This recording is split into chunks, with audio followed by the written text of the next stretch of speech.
Should we get started with introductions? I know time is of the essence.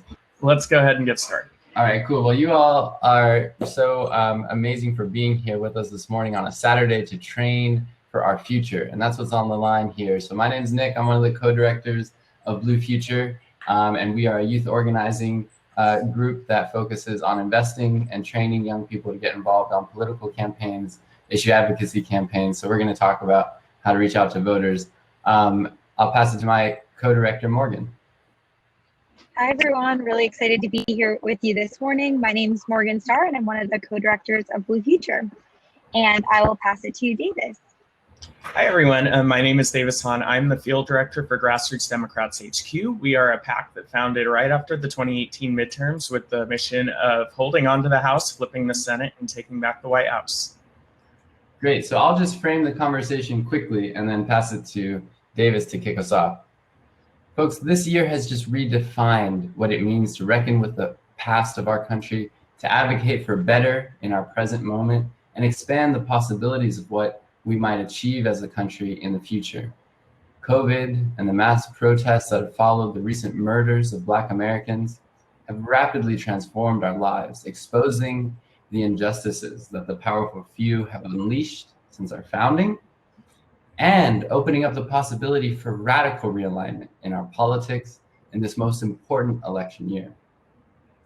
Young people, we have the opportunity to focus public attention, and in our communities, at our schools, we can focus people's attention to create a country where everyone feels safe, everyone feels free, where we have healthcare and an economy that works for all of us. We have a clear vision for a better future, our generation.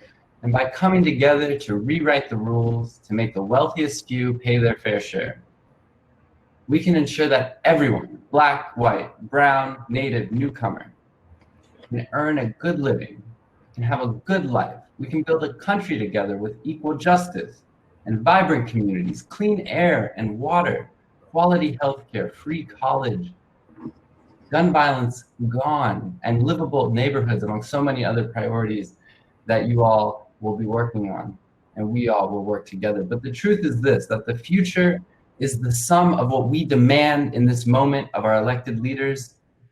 It's about the courage that we display. It's about how we stand for and with one another.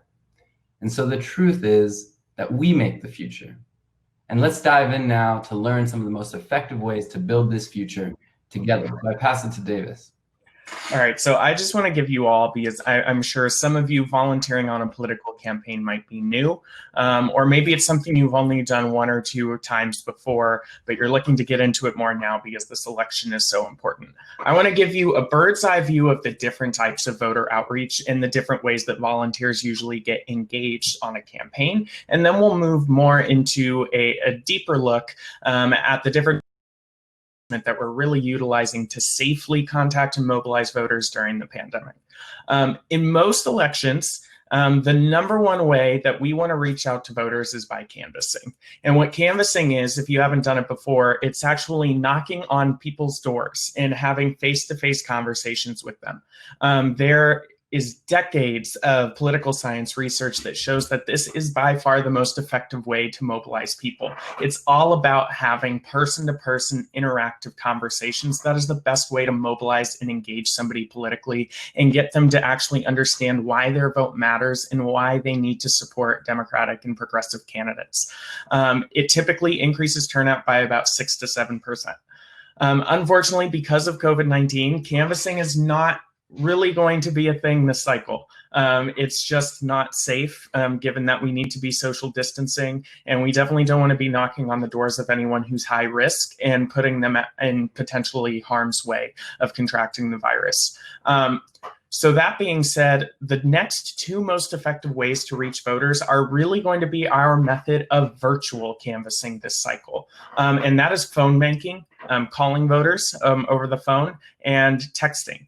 And the reason that these can be considered virtual canvassing is that this still allows us to have that one-on-one interactive conversation with the voter, which is really at the heart of political organizing. That is the most powerful tool you have, is to be able to talk to other voters about your personal story, why an issue or campaign matters to you, and therefore why it should matter to them. Filmmaking allows us to do that, and it's incredibly important for reaching voters 35 and 40 and older. And then texting, while on a wide scale, not quite as effective as phone banking, is still really important because there are voters who simply will not answer their phone, and particularly young people are increasingly difficult to get to answer their phones and have those conversations with. So texting becomes incredibly important too. And both of those activities boost turnout by anywhere from 2 to 4%. If that seems like a small number to you, it's really not when you think about the fact that in the 2016 election, Donald Trump won most of the states that gave him the Electoral College by less than 1%, by literally a handful of 1,000 votes. And then lastly, many volunteers have become very passionate about writing postcards in this cycle. And those are more effective than paid mail that campaigns will often send out. They do increase turnout by about 1 to 2%. However, we're getting later in the cycle where we're phasing out postcards just because of the delays with the USPS. It's harder to ensure that those cards are going to arrive on time to get important information to voters. And also, we really want to focus on having as many interactive conversations as possible, where postcards don't necessarily allow us to do that. So that being said, we're now going to give you a deeper look at both phone banking and texting for political campaigns and what all of that entails.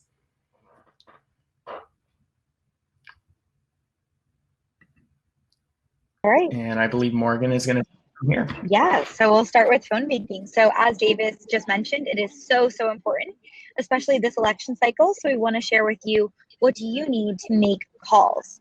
So really all you need is a phone and a computer. Phone banking is all virtual now and can really be done from anywhere with a stable Wi-Fi connection. And there's 2 ways that campaigns primarily do this. They do this with a manual virtual phone bank, where you have to dial each number and record the results of the conversation on your computer, or you can use an auto dialer. With an auto dialer, your campaign automatically dials the numbers for you, and you're constantly getting people that answer and not people who aren't picking up. So there's both ways to do that, and it really depends on which campaign you're working with. If you use the dialer, you'll usually be using ThruTalk or Call Hub, 2 different platforms within the dialer. But when you're using the virtual phone bank, you'll most likely be using NGP VAN, which stands for Voter Activation Network. And so here on this slide, we wanted to go over some of the types of calls you may be making. So one of the most important calls you can make are persuasion calls. These are calls to undecided voters, usually independents, and to persuade them to vote for your candidate. Folks who may be working in the political space may think it's an easy decision, but to many folks, they're still deciding who they want to. Persuasion calls can really make a big difference here. And then the next type of call is volunteer recruitment. You want to call supporters of your candidate and ask them if they could sign up for a shift to phone bank, just like you're doing, or to text bank, or to write postcards. And then informational calls. You want to call voters to give them more information about the cause or a candidate, or maybe COVID resources. There's also been a bunch of census calls that have been informational calls, reminding people to fill out their census. So those are really important calls, especially right now when we want to make sure all of our communities are staying safe. And then there's also voter registration calls, where you can call or text voters and ask them to check their registration or to sign up to vote by mail. And really, again, give them this information about voting by mail or voting absentee. And then lastly, there's get out the vote calls. These are calls that usually begin about 4 days before election day, and they're to your supporters, and you're calling them and asking them if they have a plan to vote, when they're going to go vote, how are they going to get there, did they mail it in, and really walking through this plan with them to ensure that every vote really gets counted and make sure that everyone votes, even if they, if they say they're going to.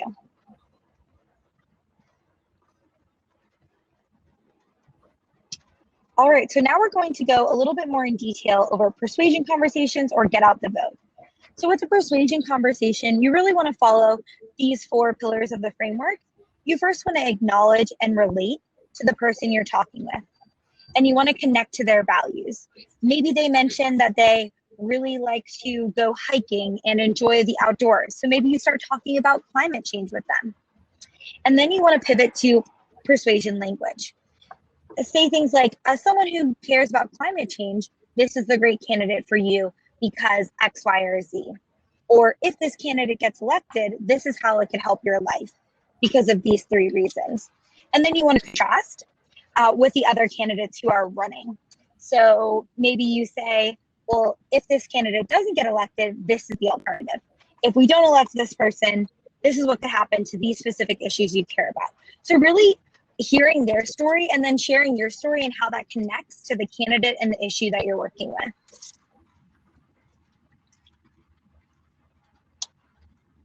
And now to dive a little bit deeper into get out the vote conversation framework. So here, like we said, you're really calling supporters. So first you want to confirm their support for your candidate and really remind them of the key voting deadlines. Then you want to make a plan with the voter. Are you going to vote on election day? Awesome. Are you going in the morning, the afternoon, in the evening? How are you getting there? Are you bringing a friend? Are you bringing a family member? Do you need a ride? All different things like that, so the campaign can know when they're going to vote and that they actually are going to vote. And then you want to get a commitment from the voter and ask them to verbalize their reasons. Why are you so excited to vote? Why are you so excited to vote for that candidate?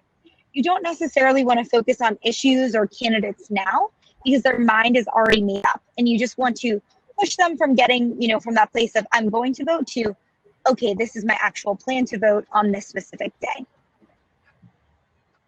And that wraps up, the get out the vote conversation framework as well as the persuasion framework. And now I'm going to pass it to Nick. Great, thank you, Morgan. So to piggyback off of what's been said, we wanted to offer a couple of best practices. So one, be yourself. You should know why you're showing up to volunteer. What's your story? What's bringing you into this fight? And why do you care so much to spend your time trying to get others to care too? Be attentive. Listen to what people are saying, hear their concerns, and try and connect it back to the goals of your organization or campaign, and always show people respect. Be honest. You don't want to make up any answers. Some people might go on and on about some local issue, and you may not be from that particular place. It's okay. You say, I'm just a volunteer, and I'm doing my part today, and we'll be sure to pass that up to the campaign. And always try and be uplifting and positive. People got a lot going on, especially in this moment, right? And if we can be a voice in people's head that was positive, uplifting, and made people feel some sort of inspiration to consider voting for our candidate, to consider donating to our cause, whatever the case may be hopeful. That's our role as young people, especially, to give voice and inspiration and agency to people who may be jaded. So a couple of things that we should be doing on the calls. Usually campaigns will set up call hours, maybe 9 a.m. to 9 p.m.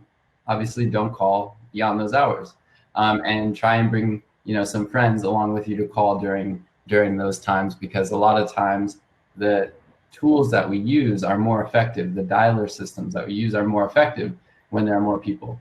And stay on that dialer for your entire shift. Every single call matters. The rude people help clean up the list. If someone's really rude to you, you put refused, or you say don't call this person back, and that helps to clean the list to save future volunteers time. The good conversations, even better. We have another vote in the bag. We don't need to call that person back, or maybe we just call them a couple days before the election. Use the script, so that each campaign will provide you with a script that says, hi, I'm calling on behalf of the Michigan Democratic Party, and we wanted to see if you're going to vote for X, Y, and Z. Use that script, but put it in your own words. You might say, hey, how you doing today? My name's Nick. I'm volunteering with the Democrats in Michigan today, and we want to make sure you're going to go out and vote. Whatever feels right for you, but make sure you use the information in the script to help inform your conversations. When you're talking to voters, there's a lot of different questions you might try to ask them, and make sure that you're collecting as much information as possible, because again, that really is the currency of these campaigns. If they have more data to work from, they can make better investments and decisions to help win. Try your best to have a good time. Now, we know sometimes the calls are terrible. They're mean. People have other issues in their life and they're taking it out on you. Don't take it personally. Have a good time and smile while you dial. That's what we like to say. You can hear someone smile through the phone. And then, as I said, bring your friends. That's the best thing that you can do. Bring your family. Phone banking is fun together. You can commiserate in the bad stories. You can uplift and share joy in the good stories, and you'll be able to support one another throughout the process. A couple of things that we don't want to do while we're on these calls is to give people an out. So steer clear from using language like, do you have a minute to talk? Because if I ask you that, you might say, no, I don't. Goodbye. Or can we count on your support, or are you still thinking things through? Well, they might say, I'm still thinking things through, call me back later. No, we just want to say, can we count on your support? And leave it there. See what people say. Don't spend too long on any one call. General rule, no more than 5 minutes. We've got a lot of calls to make. We got a lot of voters to persuade. We're building a more vibrant and inclusive democracy. Don't waste your time. And never be rude to anyone, even if they're rude to you. We're representing something bigger than ourselves. We're representing our generation. We're representing an organization or a candidate. And we don't want anyone to come away with a worse sentiment. If anything else, even if someone's rude to you, they want to say, well, at least they were respectful. Maybe I should consider changing my view on it, even if they never will. And then, as we said earlier, don't feel pressure to know all the answers. I don't know all the answers. A lot of people who work full-time for the candidate or campaign will not know all the answers. And that's all you have to say. Sorry, you know what? I actually don't have the answer to that, but we'll pass it up to the campaign. Or you can check out our website. I think there's more information about our specific climate policy. Don't make anything up. Don't give the campaign a bad name. And always, be honest when you're on the phones. So those are a couple of best practices that we wanted to share. And I think I'm going to pass it back to Davis. Thank you, Nick. I just wanted to go over a few frequently asked questions that I often get from first-time filmmaking volunteers. And the first one kind of touches on what I was talking about earlier, is filmmaking really valuable? Even if you're only having a few conversations, if you have what I call an unlucky filmmaking shift, yes, it really is important. And as I mentioned earlier, it is by far the most effective way to mobilize voters and increase voter turnout, given the constraints of the pandemic and the fact that we cannot be door knocking. And every single time you have a conversation with the voter, reminding them to vote for Democrats up and down the ballot, they're more likely to do so. On average, it takes 6 or 7 points of contact with a voter to mobilize them from probably not voting to definitely being a voter. So every one of those phone calls that you make really has a tremendous amount of value. Do I leave voicemail messages? This is a question that is very campaign specific. Some campaigns will be leaving voicemail messages, others will not. You will see a script for a voicemail message if a campaign does want us to be leaving messages if the voter does not answer. If you don't see a script, it is pretty safe to assume that we're not leaving voicemail messages. So please don't go against the campaign's wishes and leave a message for that voter. What do I say if somebody asks why I am calling from out of district or out of state? We all have caller ID on our phones these days, so our location often shows up where we're calling from. So you might get that question every once in a while. It doesn't happen often, but if you do, Nick mentioned this earlier, be honest, never lie. And the best way to handle that question, which is kind of an accusatory question that you're getting from the voter, is let's say I'm calling into North Carolina and I live in Los Angeles, and the voter is calling me, why are you calling me from LA? And the subtext to that, I think, would be, why are you trying to shove your liberal Los Angeles politics down my throat? The best way to disarm the voter on the other side of the phone, if you get that question, is to find an issue that matters to you. Relate it back to your personal story of why are you volunteering. So what I might say in that conversation is, well, I have a pre-existing condition, and it's really important to me that not only my healthcare is protected, but that other people who have pre-existing conditions also don't have to worry about losing their healthcare. And I'm very lucky that in LA, I have representatives who are fighting for that, and they believe in that, but not everyone else has that representation. So that's why I'm making calls into your state, because you guys have a really important election that could potentially decide this issue. If you relate it back to your story, back to an issue that matters to you, and less about the politics, that's going to disarm the person on the other side. What you don't want to say in that situation is, oh, I'm calling because I hate Donald Trump. I'm calling because I want to turn your state blue. Always pivot back to your story, pivot back to the issues, and that's a much more effective way to kind of disarm the voter on the other end of the phone. Common question I also get is, what if I get a Republican on my list? Do I assume it's a mistake and skip to the next call? And the answer is no. It's not going to happen very often, but every once in a while you will get a registered Republican. Always go through with the call. If they're on your list, there is a reason the campaign wants us to reach out to that voter. Maybe they've canvassed them before and that voter has indicated they might consider voting for a Democrat. Or maybe their candidate is polling particularly well with Republicans compared to other Democratic candidates. Whatever it is, go through with the call. The worst thing that happens is if you get a hardcore Trump supporter on the other line, we're not going to argue with them. We know we're not going to change their mind. So simply thank them for their time and just move on to the next call. Can I block my number? What if I don't want voters to see my number? If you're calling using an auto dialer, you'll be calling through your computer. Your phone number is not even going to be used. It'll come up as a local number. But if you're using a manual dial phone bank, your number will show up if you're using your cell phone. You can block your number by dialing *67 before every call. However, this will severely decrease the number of people who are actually going to answer. Folks just tend not to answer to blocked numbers. If you're worried about voters calling you back when you're no longer volunteering, it doesn't happen very often. But if you're still really uncomfortable about it, you can always create a phone number through Google Voice and be able to call through your computer that way. And just some final tips. We've already gone over some of these, but they're really important. So I just want to reiterate them again. Smile while you dial is a real thing. If you are enthusiastic and happy about the calls that you're making and you're reminding yourself to stay in a positive, upbeat mood, I know it doesn't seem like it, but the voter will hear that on the other side of the call and they will be way more likely to engage with you.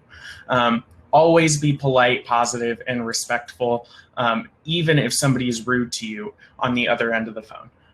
You're not just representing the candidate, you're representing our entire movement. We don't want to play into the Fox News narrative that we're all evil people trying to destroy our country. In fact, we know it's the opposite, and that's what we always want to convey and represent. Don't take anything personally. You will have a bad call every now and then. It happens to all of us, and it's because of nothing that you did. Take a break if you feel frustrated. If maybe you didn't have as many conversations as you wanted, don't burn yourself out. Don't force yourself the first time you make calls to sit there for the full 2 hours. Take a couple days off, come back to it later, because we can't have you burn out early. We need you to keep doing this all the way through Election Day. And lastly, remember that what you are doing is always helpful and important. Some phone bank shifts, you'll have dozens of conversations. Others, you might only have 1 or 2. It's a matter of luck. But remember that in the 2016 election, Michelle Obama mentioned this in her DNC speech, we lost that election in the critical swing states by an average of 2 votes per precinct. So even if you only have 2 conversations during a shift, imagine dozens of other volunteers are making those calls too, and the cumulative effect of that is enough to completely change the outcome of the election. So what you're doing is always important, it's always helpful, and so thank you for every time that you sit down to make calls. I promise that it is truly important and valuable. And now I'm going to pass it back over to Morgan, who's going to go into depth a little bit more about texting voters. Great. So as we mentioned, texting is also a very important way to contact voters. So there's a few things that you need to start sending texts. The most important thing you need is a phone or a computer or a tablet, depending on which platform the campaign is using. And unlike phone banking, you won't really be using your phone number to text voters whatsoever. You'll usually be using an app or a web browser. So you will do that and you'll sign up for a shift and they'll have all of the scripts ready to go, and it's really sending the text and then controlling the replies. So these are some of the different texting platforms that different campaigns use. Spoke has become a more popular one in 2020, as well as ThroughText, which is the texting version of ThroughTalk. So if you've worked with ThroughTalk with the dialer, then use ThroughText. It's very similar, but they're all very easy to use and easy to learn.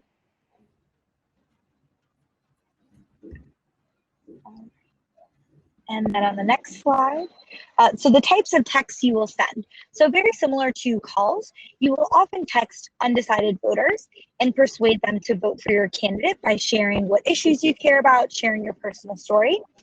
Oftentimes, you can also send fundraising texts if they're previous donors and just asking them to donate again to your candidate.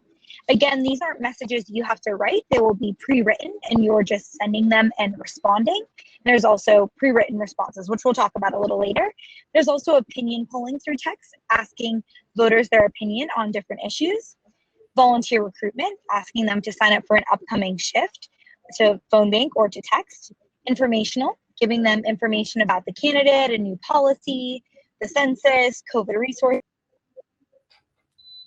Voter registration, you could send them the voter registration link as well as ask them to send that to 3 or 4 other friends. And then get out the vote. These texts are really effective because they happen about 4 days before election day, and they're to remind supporters to cast their ballots, and they'll also usually include where the polling place is for that voter. So it's really nice that the voter gets the polling place right in a text, so when they're ready to go, they could just click that address and get their, make their way down to the voting place. So that's really important. And to continue learning a little bit more about texting, I'll pass it to you. Wonderful, thank you, Morgan. So again, we're going to run through just some common questions. So why is it valuable? As David said earlier, it really can increase turnout, especially among younger voters. Think about your own habits with your phone. Some random number calls you, I won't answer it. I do open all of my texts, or at least I try. And also the dialer system that we use to make a lot of phone calls can't call cell phones. So then how do we reach people who don't have home phones? So we text them. So it's very valuable. And you'll never really use your own number. You might still text by downloading an app on your phone, but it's always blocked by the campaign's number. And then you can also do this on your phone and your computer, excuse me. So you can do it on both, and usually on the computer you can go really, really fast because you just click a button and send and send and send. But you could do it on the phone while you're in a post-COVID world, on the bus, on the metro, on the train, or whatever may be the case.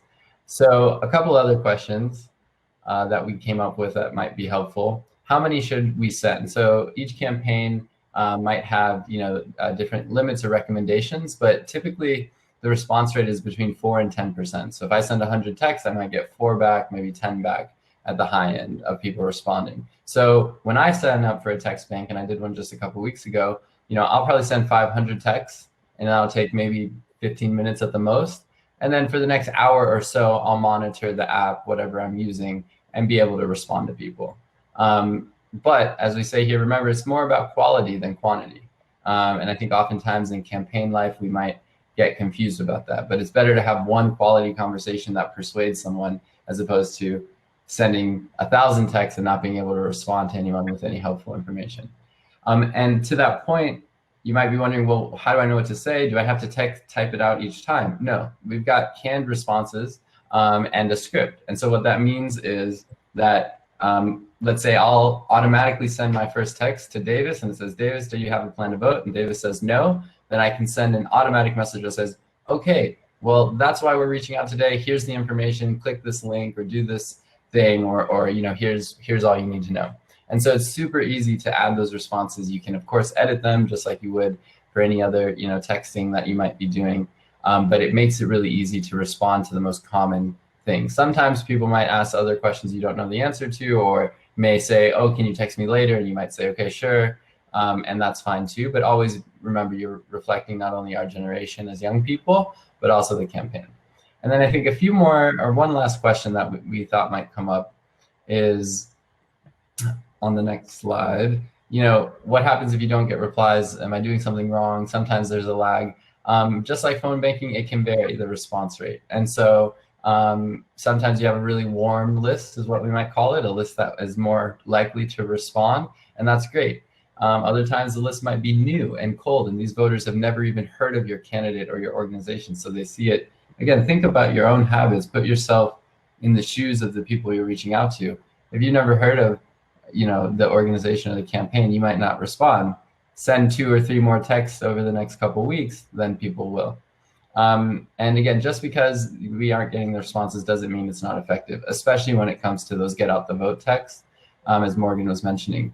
In those texts, you can send the information that the voters need to cast their ballot, to make their voices heard, and that's extremely valuable and important. And again, remember your own habits. We've got 100 different things going on in our lives. all of you are here today spending time with us, so voting is probably the utmost importance in your life. But for others, they got jobs, they have families, they have school. The list goes on of other commitments and priorities. So we have to remind people, and that's really the role of an organizer and the value of texting. So I think with that, we kind of wrap up here with any questions that you all may have. And Davis, I don't know if people are able to speak up or just drop it in the chat, but we have maybe 5 minutes for Q&A. Yeah, I think the best way to do it is just go ahead and drop your questions in the chat. I see we have quite a few. So already, or I thought we did at least.